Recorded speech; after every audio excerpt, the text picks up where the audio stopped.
They met every Tuesday night at the local Methodist church in Nashville, Tennessee. They met there every single Tuesday night for years to study and to learn and to practice. They studied the teachings of Gandhi, the teachings of Jesus, the works of Thoreau.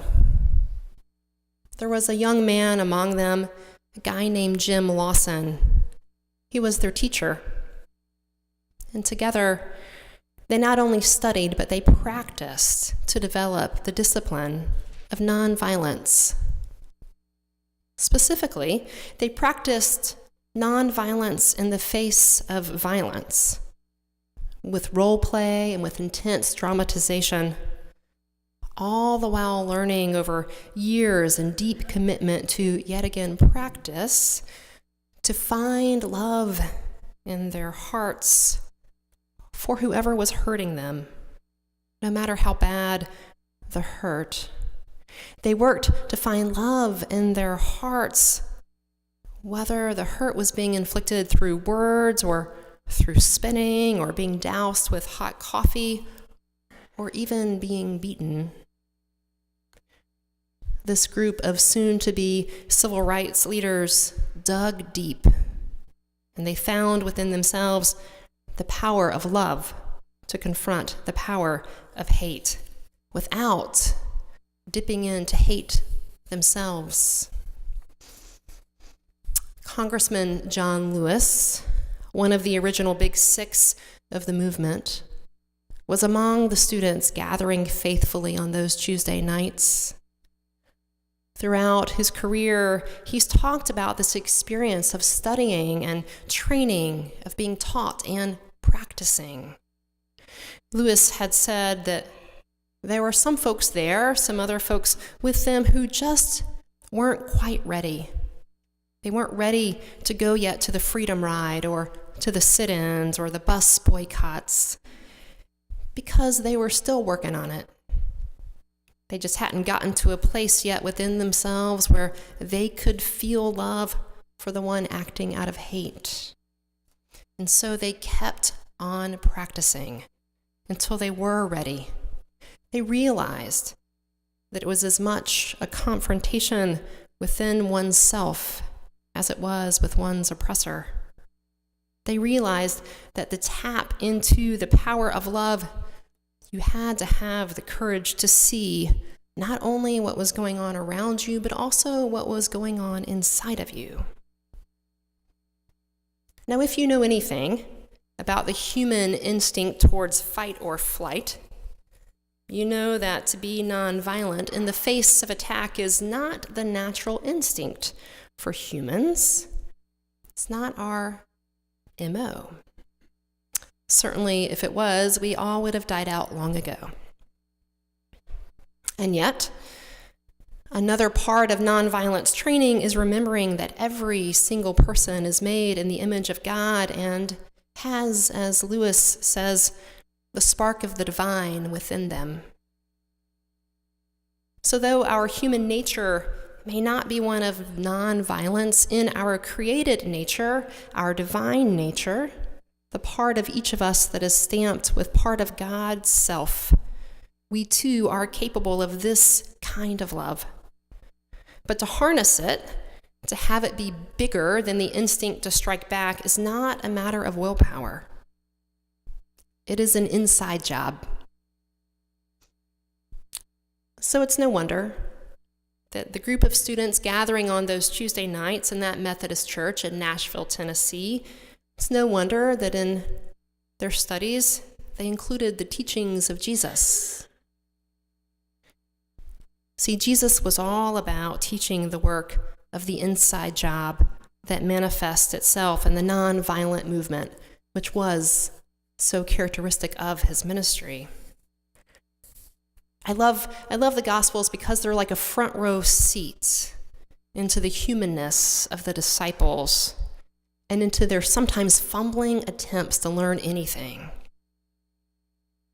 Just before the passage we read today begins, Jesus has been baptized, and then he met Andrew, who began to literally follow him. after he heard John the Baptist proclaim him as Messiah. So just imagine that suddenly someone's just following you. Jesus, like any of us would do, turned around and said to him, "Can I help you? What are you looking for?" And Andrew asked him where he was staying, and Jesus responded, "Come and see." So he did. Then Simon meets Jesus because his brother Andrew made the introduction. Jesus meets Simon, and as soon as he meets him, gives him a new name. Calls him Peter, which means rock. So upon meeting this guy, he changes his name to something more akin to his characteristics. It's a pretty bold thing to do with someone you just met. And when Nathanael joins along, it's because Jesus has seen something about him, and he named it. He calls him a man in whom there is no deceit. Nathanael is pretty amazed by this, and he says, "I'm sorry, but where exactly did you get to know me?" And Jesus says, "Oh, I just saw you under the fig tree." He saw them. He paid attention. A few chapters later, Jesus meets the woman at the well, and it's the way that he gently lets her know that he sees her. And he knows her, and he sees the stuff in her life she'd really rather him not see. And it's this that causes her to stop and to take notice. It was Jesus seeing her that transformed her. She was no longer bound by shame, but she was empowered by being seen and accepted, forgiven, and restored. Turned her into an evangelist. Now, this is all in the Gospel of John. It's the same gospel that opens by saying that the light, aka Jesus, has come and shone into the darkness, and that the darkness has not overcome it.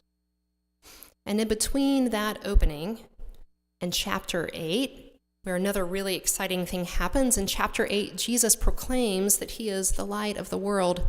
So between the opening and chapter 8, we have the string of encounter after encounter after encounter where Jesus sees and where Jesus pierces right into the most hidden parts of lives, inviting folks over and over again to be known, to be seen, and to be loved.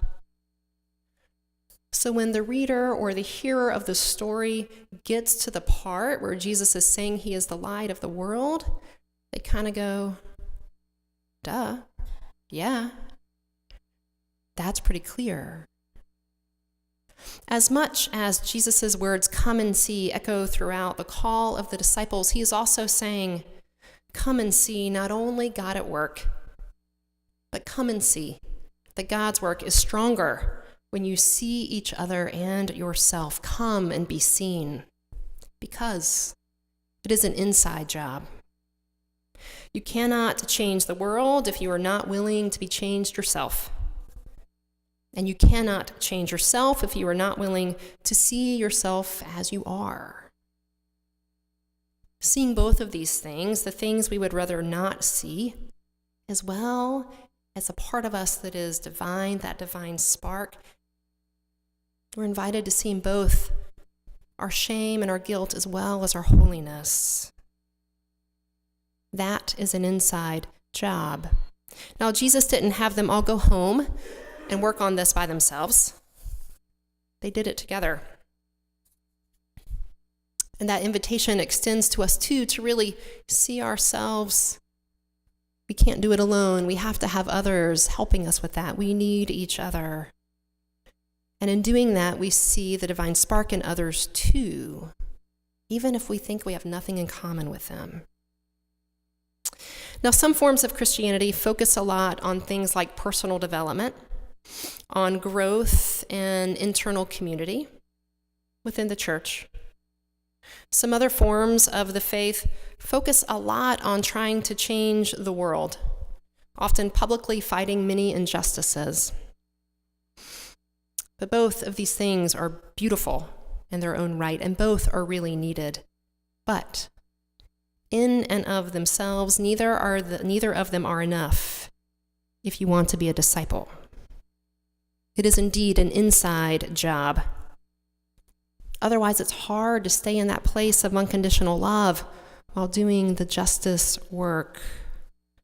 While it is also an outside job to take the work God is doing in your life and to let it be used for the world, not just for yourself and a few friends. When I was a senior in college, I was president of my college campus ministry. It was a fairly large organization at a big public university. And one day someone got in touch with me who was the president of another large student organization. She asked to meet with me. She was the leader of the Black student movement. We knew each other casually through dorms and classes, but this day she wanted a meeting. There had been some unrest on campus in that year around some things that many felt were racist, and some others really didn't think that they were, didn't really see the big deal. The events clearly were racist, and she was asking me and my Christian organization to take a stand with her and the Black student movement. Now, at the time, I was utterly confused as to why she would seek me out for this, because I, for the life of me, could not understand what the racial tensions had to do with faith. My organization was really focused on growing spiritually and bringing others into the faith. We had a really rich fellowship. And honestly, matters that seemed more political or too much of this world, well, we kind of just didn't get involved with because they didn't seem relevant. My friend challenged me intensely on this, and honestly, I remained too deaf to get it. And I kept asking myself, what does this have to do with the gospel? And over time, and over some years, I still recalled this event, and some things about this interaction just would come back and just sort of haunt me a little bit. And it began to eat at me more and more and more, till a while later I realized that God was convicting me, that God was shining light on things that I had been clueless about and would now rather not see. My friend's concerns about racism on campus had everything to do with the gospel. Gospel means good news. And Jesus made it really clear in his ministry that he had come to preach good news to the poor, the dispossessed, and the oppressed. And here at my large public university in North Carolina, the ramifications of years of oppression and hatred were everywhere. I just hadn't seen it. And I could not be a faithful Christian leader by not acknowledging that. What I had come to see could now not be unseen. And it was indeed an inside job. My silence was complicity in the racism all around me. From that moment on, discipleship took on a whole new dimension for me. It was like scales were falling off my eyes, and areas I needed to grow in became as clear as flashing neon signs, and they were everywhere. So we cannot say that we are disciples of Christ while being primarily internally focused on the state of our own hearts, nor can we say that we are followers of Christ but only focus on bringing justice to the world out there, paying no attention to the state of our hearts. The internal and the external have got to go together. Both are more alive and healthy when these things flow one from the other. During the civil rights movements of the 60s, this is amazing to me, there are no known reports of someone who had been through the nonviolence training. There are no known reports of someone who had done the work of the inside job retaliating. even to the most degrading of attacks. John Lewis said that as they supported each other in this, they became a family. They saw one another and they were seen. Their love for one another is legendary, and it's earned them the title of beloved, the beloved community. So this is the Sunday of the weekend that commemorates Dr. King. And certainly light continues to shine on what we would rather not see. But the racism is there, and we cannot unsee what has been revealed for what it is. Jesus calls to us in our lifetime, in these very days. Jesus calls to us to do the work of the inside job of our own transformation that can and frankly must transform this world now. And we remember that love is the greatest power that there is. Of course, as Dr. King said, darkness cannot drive out darkness. Only love can do that. Hate cannot drive out hate. Only love can do that. May it be so.